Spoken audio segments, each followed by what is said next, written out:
Konnichiwa! So I'm at the bus station now.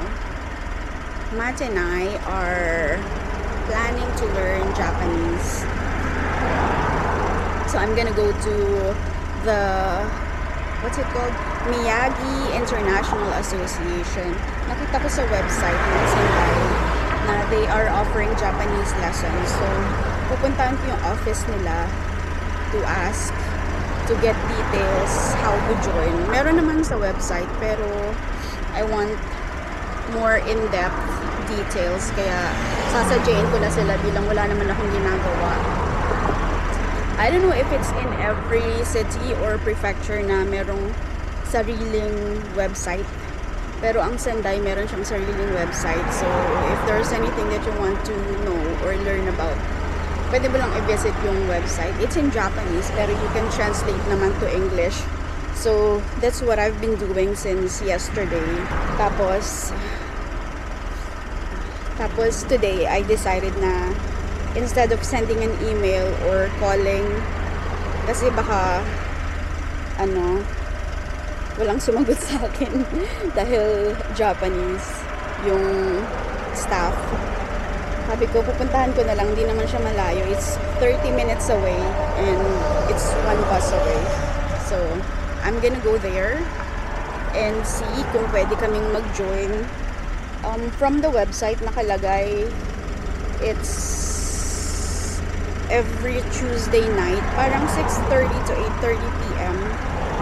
Tapos, nag-start na siya parang nung November pa or October pa. November pa lang ngayon. Parang nung October pa.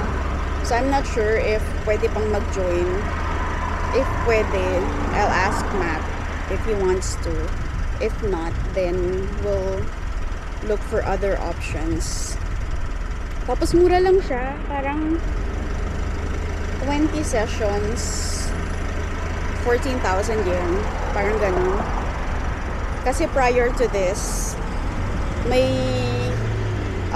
nakausap na si Matt na Japanese teacher. Asawa siya nung isa sa mga staff sa school. Tapos, she teaches Japanese. Pwede namang online. Tapos, it's magkano nga?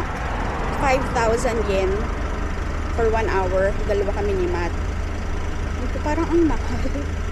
Well, hindi naman mahal.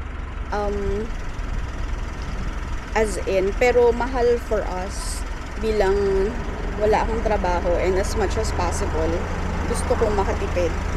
So yun, sabi ko kay Matt, wag muna, let me look for other options before we decide na magpo-push through kasi magkano din yun kung twice a week 10,000 times 4, 40,000 din yun in a month.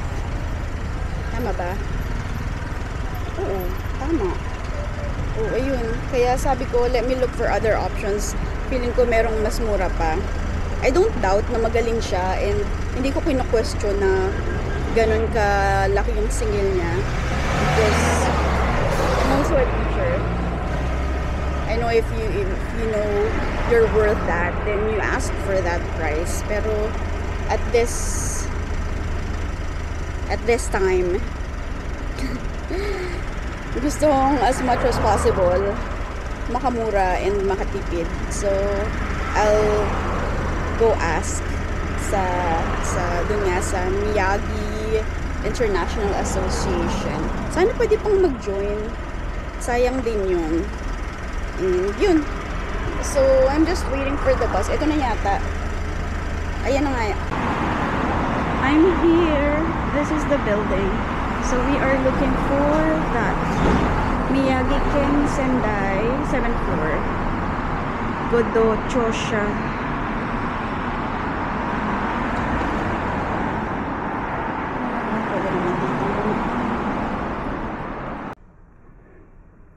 I'm here. Kumuha muna ako nito. And siguro ito. Manner manual. Ito. Manner manual. And then may nakita akong Indian restaurant. Nagugutom na kasi ako. bago pa ako bumaba ng bus, gutom na ako kasi hindi pa ako nakapag-breakfast. Past 12 na ako dumating dito. Tapos, di nagpunta muna ako dun sa yun ngang agency, yung Miyagi International Association. Tapos na, after that, naghanap ako ng kakainan. Tapos may nakita akong Indian restaurant. Okay naman. I had, ano ba kinain ko? Mutton curry. Okay naman. Masarap naman siya, pero it's not the best quality. So, yun. Tapos, yung Japanese lesson na in-inquire ko, ang interested kasi ko is yung class na, for Tuesday. Meron, di ba, nabanggit ko kanina, meron silang class na every Tuesday, 6:30 to 8:30 in the evening. Kaso, nung nakita ko yung form, ano pala siya, either elementary 1 or elementary 2. Beginner lang ako. Tapos nakalagay dun, ang start niya, October to February. So, inask ko kung pwede pa ba akong mag-join. Tapos parang hesitant sila, sabi na, well, kung makaka-catch up ka naman, sabi ko, no, hindi ako makaka-catch up kasi my level is almost 0. So, ayun. Every April and October daw nag-start yung classes nila. So, twice a year. 4 months yata each time. Tapos, nagtanong ako kung available ba. Pwede bang private lessons. Tapos, sabi nila, pwede naman. Pero, hindi teacher. May mga volunteers daw. Sabi ko, okay lang naman ako sa volunteer. Kasi we just need it for yung daily conversations. Tapos, sabi nila, sige, mag-fill out ka ng form or mag-email. Sabi ko, mag-email na lang ako. Mas madali. So, ayun, ihanap daw nila ako ng tutor.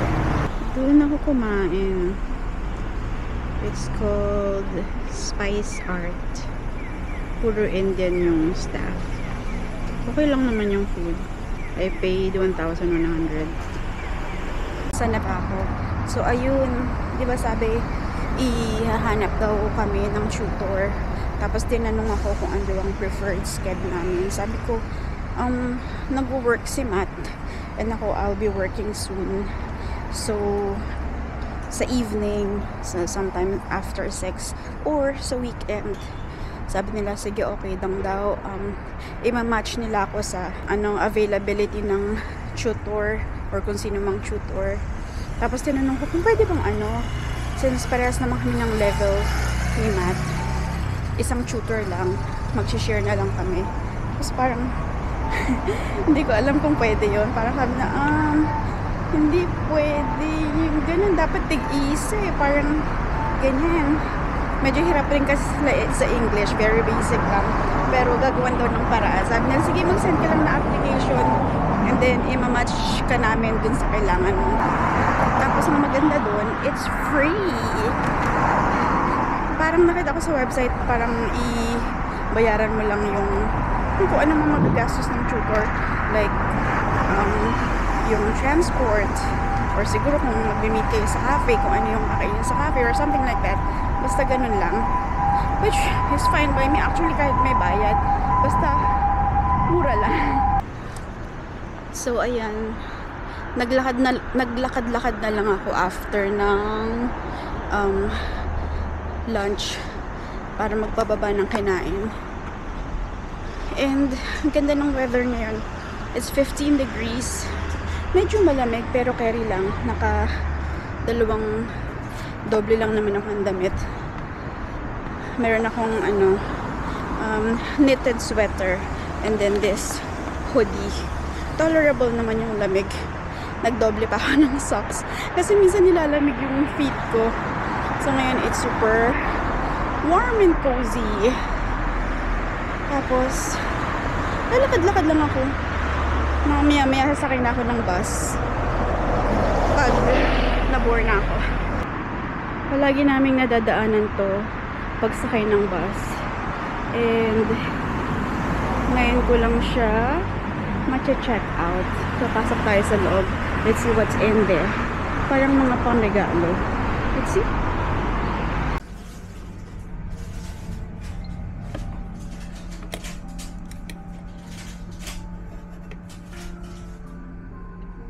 Kinakala ng strainer.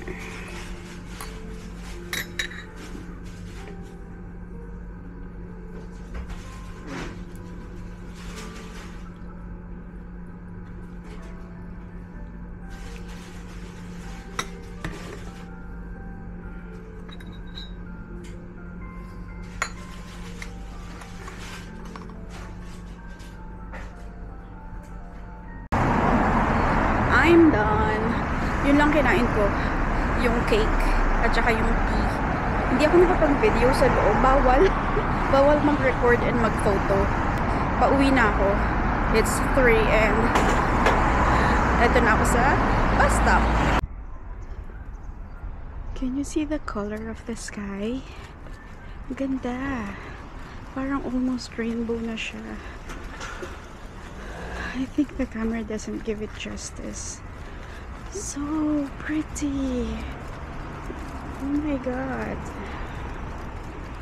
Ganda no.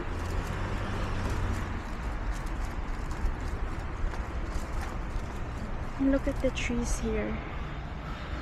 Ah, true color of autumn. So beautiful. Ito din. Yung matandang dumaan na yun, nag-stop din siya just to look at the sky. Ang ganda. Oh my god. Ayun na yung Aeon and Super 2nd Street. This is the prettiest. Favorite time of the day ko din to, yung pa-sunset na, kasi look at the sky. Parang I can't believe na this is free. I'm so happy to see it. Ganda. I'm on the way home. Dumaan lang ako sa Aeon and bumili ng mga pang dinner later. Wala na akong time magluto and tinatamad na rin ako. Huli na lang ako ng mga lutong food for Matt and I's dinner later and kung ano-ano pa. And while nasa grocery ako, may tumawag taga Borderlink. I think Borderlink is a dispatch dispatch company dito sa Japan, which means, sa pagkakaintindi ko, they hire people and then from the word itself, they dispatch these people para magturo sa iba't ibang schools. Ganun, parang agency. Kasi kanina ba o kahapon pala, nag-send ako ng application. Nakita ko sa gadget. Beautiful. Look. Kulay red na yung leaves. And this one's red-orange. Nice. Sobrang ganda. OMG. Tinirahan pa nito. Mga fallen leaves. Ganda. Sa Sims ko lang nararanasan tong may pa falling leaves eh. Ganda. Sobra. I'm amazed. So, tuloy yung kwenta ko. So, yung tumawag, hindi naman ako in-interview. May mga questions lang siya, clarifying yung mga information na nilagay ko sa form. Like, anong part daw ako ng Miyagi. Miyagi is the prefecture. Sabi ko sa Sendai. Sabi niya, okay. Sabi niya, anong current visa mo? Dependent ba? Sabi ko, yes. Sabi niya, gano'ng kahaba yung visa mo? Sabi ko, it's for 3 years. Tapos, sometime at the end of August, yung end. ganyan. Sabi niya, okay. Sabi niya, meron ka bang yung exemption sa visa na pwede akong mag-work for 28 hours. Sabi ko, wala pa. Sabi niya, okay, not a problem, ganyan. Tapos sabi niya, are you willing to relocate ba? Sabi ko, yes, pero depende pa rin sa opportunity kasi hindi naman ako mag-isa rito, sabi ko. Pero hanggat maaari, gusto ko sa Sendai lang. Sabi niya, okay, ganyan. Tapos, ano pa ba? Sabi niya, nakalimutan ko na ibang tanong. Basta yun. Tapos sabi niya, meron daw silang orientation sa Saturday. Kung available daw ako, may slot pa, pwede akong mag-join. Sabi ko, may appointment ako ng Saturday, baka hindi ako pwede, pero I'm not sure. Kung sakali meron bang ibang date. Meron naman daw. So ayun, sabi ko, i-email niya na lang ako kung ano yung iba pang date na pwede kong salihan kung sakaling hindi talaga ako pwede ng Saturday. Kasi sa Saturday, pupunta kami ng Yamadera Mountain kasama yung mga katrabaho ni Matt.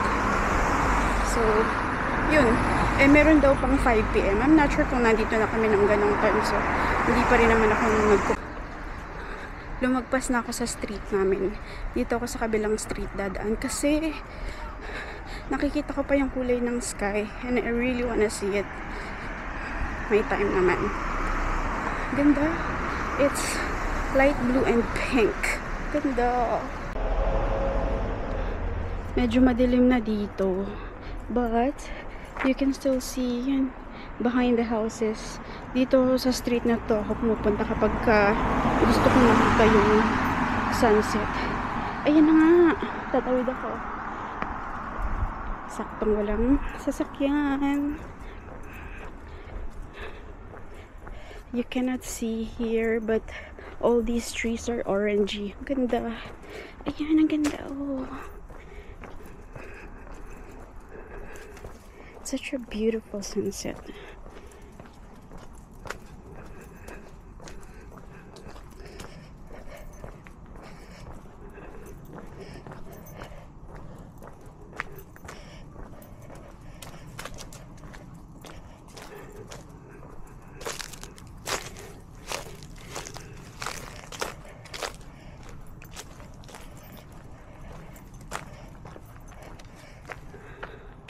Look! So amazing. Yung mga mountains na yan, it's not too far from us. Kapag nag-winter na daw, these mountains become snowy. And pwede kang mag-ski and snowboard and other snow sports dyan. Or winter sports. Galing, ganda. So we're very, very close to it. I can't wait for winter, although ang lamig. Kasi I want to try how to ski and how to snowboard.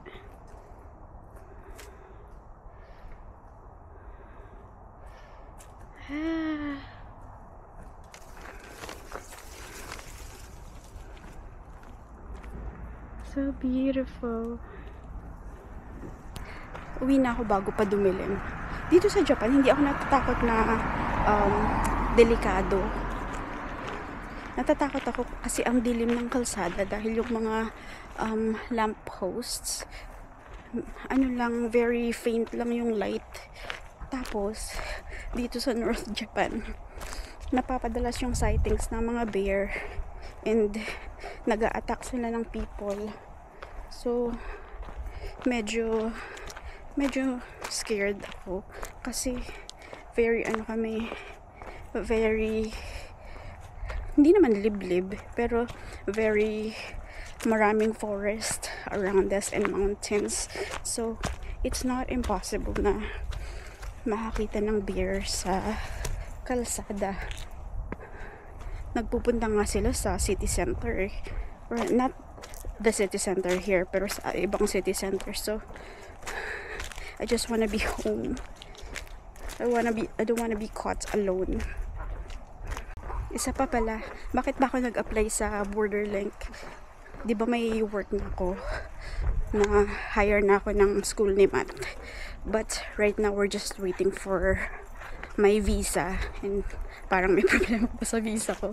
Kasi ang ina-apply namin is for instructor visa. Eh, kailangan daw nila yung teacher's license ko from the Philippines. Eh, wala nga. So, ayun. Ba't ba ako nag-apply? Kasi, yung kontrata ko sa school ni Matt is hanggang end of the year lang. Nakikita ko si Matt. Hinahanap pala ako.